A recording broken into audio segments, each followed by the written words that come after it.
Alamin muna natin ang mga kaganapan dyan po sa Pangasinan sa Ayusin Natin ang Pilipinas campaign rally ni senatorial candidate Pastor Apollo C. Quiboloy at sa lahat pa ng mga pambato ng PDP laban sa ilalim po ng pamumuno ni former President Rodrigo Duterte, tinungo po ang bayan ng Tayug, Pangasinan.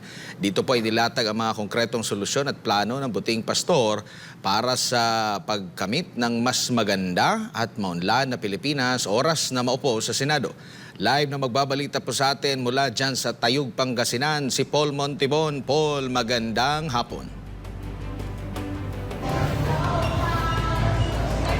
Magandang hapon mga kapartner Admar and MJ at sa lahat po ng mga kababayan ho natin. Mainit nga ang pagtanggap ng mga taga-Tayug, Pangasinan sa pagbabalik nga ng nationwide Ayusin Natin ang Pilipinas campaign rally ni Senator Candidate Pastor Apollo C. Quiboloy.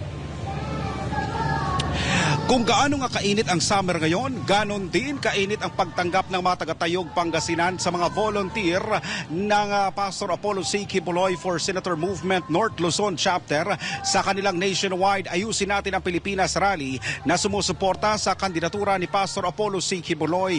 Ang mga hinaing ng mga tao ay malinaw ang patuloy na pagdanas ng kahirapan at kawalan ng trabaho.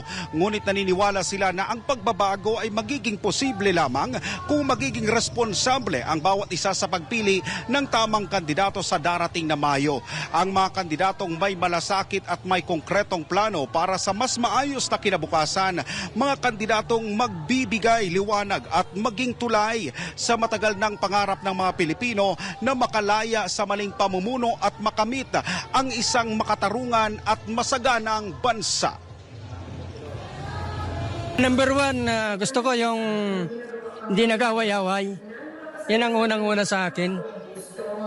At ganun din sa pagboboto ko. Pipiliin ko yung hindi marunong manira. Ganun yung akin. At yung namumuro na iboboto ko sa mga Senado, sa ngayon, wala pa. Pinag-iisipan ko muna na sila lahat. Pero ano ba ang gusto ang pamumuhay ba ng kahirapan? Ano ba? Noong panahon ng mga maisog. Wala na naman. Hindi katulad yung panahon ni dating Presidente Digong. Sa ngayon medyo lumala. At siguro, busy siguro yung Presidente natin. Kulang sa sundot sa mga ano niya, malipuris, ganun. Bilang isang Pilipino, ang wish ko ay magkakaroon ng pagbabago ng Pilipinas. O unlad at lahat ng mga OFW sana mauwi na dito sa Pilipinas at dito na sila magtatrabaho sa tulong ng ating pinakamamahal na Pastor Apollo C. Quiboloy at saka si ex-President Rodrigo Roa Duterte. Umunlad po. Umunlad ng buhay. Dahil sa unlad ng Pilipinas. Dahil sa kahirapan. Nararamdaman ba natin ang kahirapan? Sa paanong paraan po? Walang steadyng trabaho. Mahal lang mabili. Tapos wala naman hanap buhay na ang makikilaba ka. Kunti naman lang ang yun nga, magtrabaho. Para may pambili ng pagkain. Araw-araw. Di na po nakatatrabaho tong mister ko kasi marami naman siyang nararamdaman. Senior na din siya. Boto nila, boto natin. Yun ang kwan, parang mananalo sila. Makabigay ng mga trabaho ganun. Hindi na maghihirap, ganun na. Parang kwan na. Sa iyo mahirap ba ang buhay natin ngayon? Oo. Parang kwan na. Makon na sa mga kwan dito sa Pilipinas. Parang maganda ng kabuhayan. Yung makakatulong ang may buboto, gano'n.